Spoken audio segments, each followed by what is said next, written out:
In Buddhism, suffering, dukkha, is not just physical or emotional pain, but a fundamental experience of the human condition.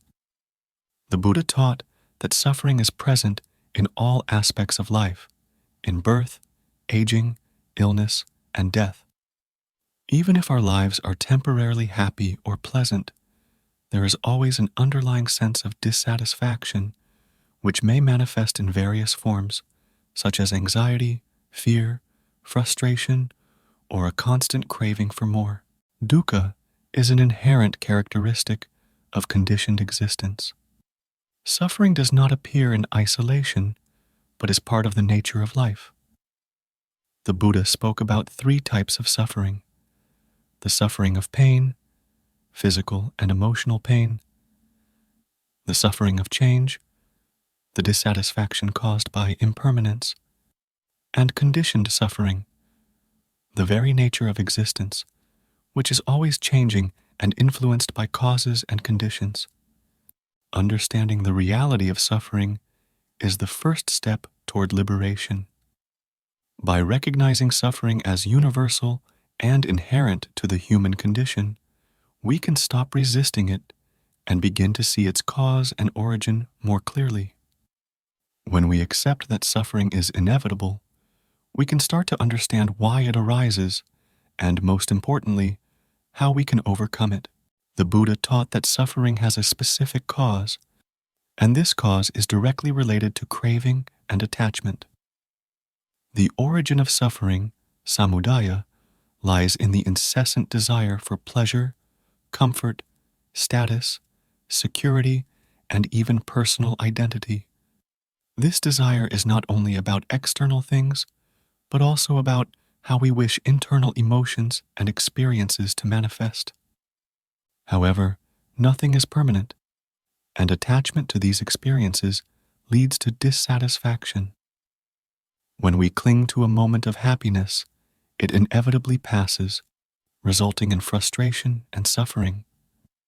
The desire to avoid suffering or to hold on to pleasure for longer also fuels suffering, because we are always resisting impermanence.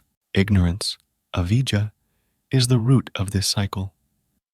Ignorance here means failing to understand the true nature of things, especially impermanence, anicca, and the absence of a fixed self, anatta. When we believe that things are permanent, or that the self is something fixed and separate, we cling to them, creating desires that inevitably result in suffering. The Buddha taught that by understanding the origin of suffering, we can begin to dismantle its foundations and start the process of liberation. With wisdom, we can transcend craving and attachment, understanding that everything is impermanent and does not belong to a fixed self. To effectively face suffering, the Buddha proposed the Noble Eightfold Path, a practice of ethics, meditation, and wisdom that helps us overcome suffering and achieve liberation, nibbana. The Eightfold Path is divided into 3 main parts: wisdom, ethical conduct, and mental discipline. 1. Wisdom, panya. This includes right view, samadhi, or understanding the 4 noble truths. There is suffering, there is a cause of suffering, there is a way to end suffering, and there is a path leading to the end of suffering. Additionally, it includes right intention, sammasankappa, which involves cultivating intentions free from selfish desire, aversion, or ignorance.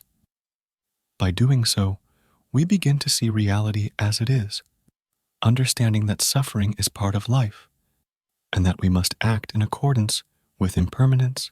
2. Ethical conduct, sila.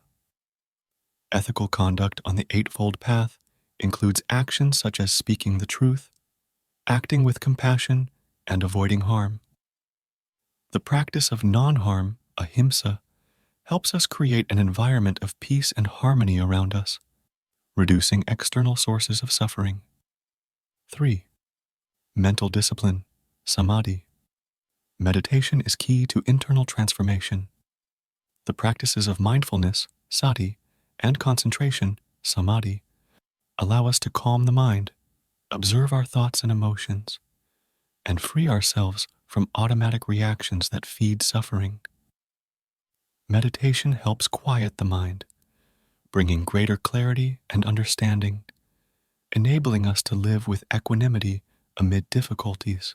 The Eightfold Path guides us to face suffering with wisdom, compassion, and mindfulness, developing a mind capable of handling life's challenges without being overwhelmed by suffering. The final step is finding the path to liberation, which is the end of suffering. The path to liberation in Buddhism is achieved when the mind becomes free from craving, aversion, and ignorance. Liberation is not a state that comes from outside, but from inner transformation. When the mind ceases to cling to selfish desires or fear of impermanence, it becomes free. Supreme peace, nibbana, is the state of a mind liberated from all chains of suffering. It is not a state of ecstasy or sensory pleasure, but a deep and unchanging peace, where the mind becomes tranquil and free of desires. By attaining this state of wisdom, compassion, and equanimity, we can live in the world without being affected by its fluctuations. The constant practice of the Eightfold Path leads us to a place where suffering no longer dominates our lives. By accepting suffering as a part of life and consciously working to transform it, we can achieve inner peace. Liberation is our true nature, and suffering, in its essence, arises only from ignorance of our true condition. Liberation is not something distant, but something available here and now, in every moment of mindful practice. By facing suffering wisely and cultivating right view, right ethics, and mental discipline, we reach supreme peace and freedom from the cycle of suffering.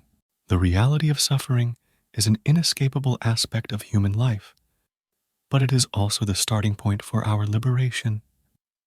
By confronting suffering with wisdom, understanding its causes, and practicing the Noble Eightfold Path, we can transcend pain and find true peace.